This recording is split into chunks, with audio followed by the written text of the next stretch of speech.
The cultural differences between the UK or the City of London and Belgium are, for instance, at first in business you work long hours or long days. You start at 6 o'clock in the morning, and you don't go home until it's like 7 p.m. or 8 p.m.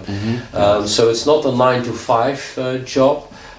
You have no excuse. You don't need to tell your colleagues I need to catch a train, for instance, because then you can easily take another train, a later train, and you go 100% for your job, and you spend a lot of time there, and that was the biggest difference for me.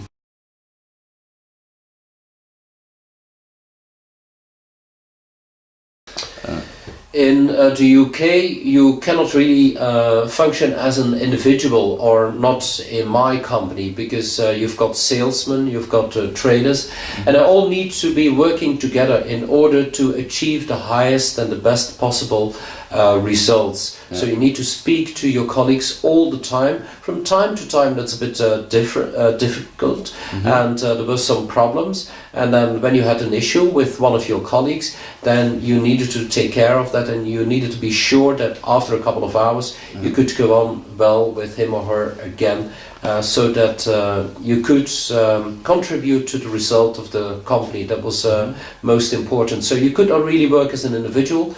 You always had to operate in a team, because also you were working together like for 12 or 14 hours a day. So if there was some issue, then it needed to be resolved as soon as possible. Well, the biggest differences in business culture is, for instance, the lack of hierarchy. In the UK, we had like an American management style company, and that means that it's very easy for everyone in the company to talk to the CEO, for instance, or the CFO.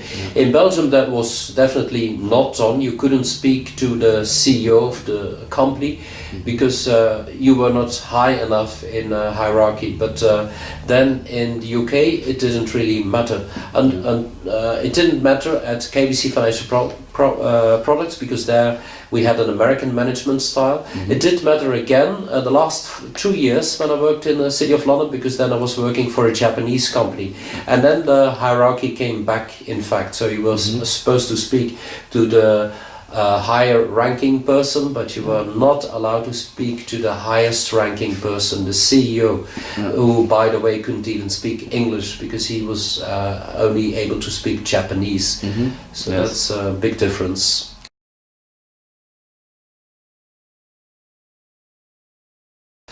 So how I went on with the big stress and big responsibility of the function. Well, I've learned to do that because in almost 20 years that I've been working in investment banking, I always had a big responsibility, whether you're lower ranking or whether you're higher ranking. Because when I started in Brussels, I already had an amount of 1 billion to take care of. Luckily, at that time, that was still in Belgian francs, so it was about 25 million euro. But whenever I did something wrong, it could have huge consequences. So I was very careful not to make a mistake when I was typing something, because otherwise you had the fat finger syndrome, which means that if you gave the wrong amount, it could be a hell of a loss that you are making. In June, there was a problem with some people, some banker at Deutsche Bank. He made a mistake, so that 3 billion euro, $3 billion was paid to a customer. That was a big mistake. And of course it was solved, but when you're working with big amounts, you can easily make big mistakes.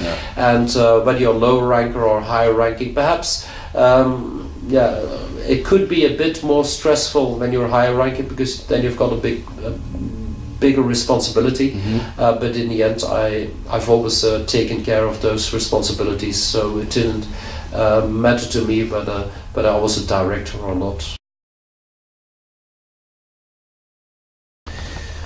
But it was a hard decision for me to come back to Belgium. It was a very tough decision indeed. I already told myself, like in the summer of 2010, that I would stay in London for 2 more years, and that I would resign then. But the good thing is that I was able then to have like a saying goodbye of 2 years, and that made it a bit easier, because then for the last 2 years I did everything I still wanted to do in the UK or in London, because I knew I was going to say goodbye and return to Belgium.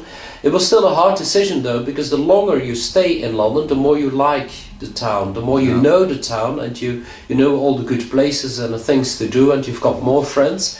So it was very tough. And especially the last couple of weeks and days before I told the management that I was resigning, that was very, very tough. And until the last moment I thought, like, is this a good thing, a good decision, or should I stay for a couple more years? But I still announced my resignation, and then it was a big relief, of course, and then I could return to Belgium. I stayed for like 6 more weeks, and I also make sure that there was someone else who was doing my job, and and then and afterwards, it was the right decision, because I've for the last 3 years I've met a lot of new people and so on, and I like this job as well. Overall, I'm glad I did it. I took the decision in 2000 to move abroad and to work in the city of London. There have been a lot of advantages. For instance, your salary is higher or much higher than in Belgium. Your taxes are much lower, so you're able to save some money. And when you come back then to Belgium, it's much easier to buy a property, for instance, or to buy a new car. So that was a big experience, and it was good, and also you make a lot of friends. You also learn a lot about doing business in a different way.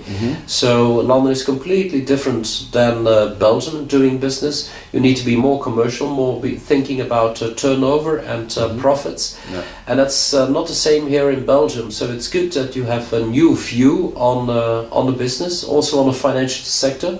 There are a lot of big transactions in London, and I'm very happy that I could be part of that.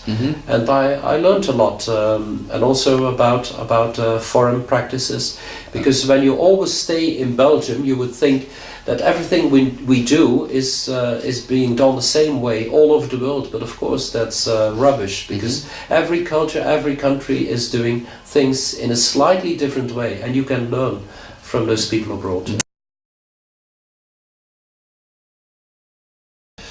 Was the most important lesson I learned in my expat life. The most important lesson is that you need to be able and need to dare to take a new role and to do something different.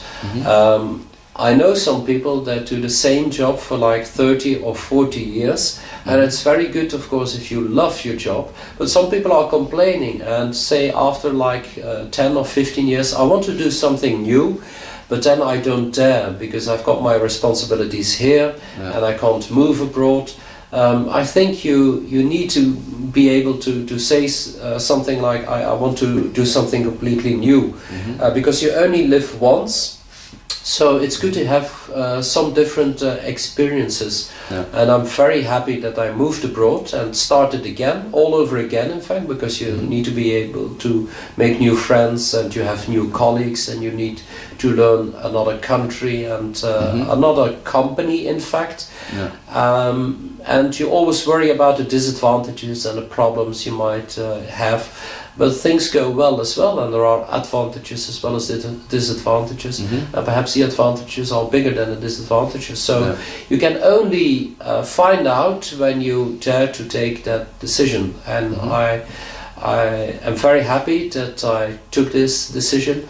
It's of course easier when you're younger, because you have got no special obligations to family and children and so on. So I would recommend that to everybody, and I think it's a great experience.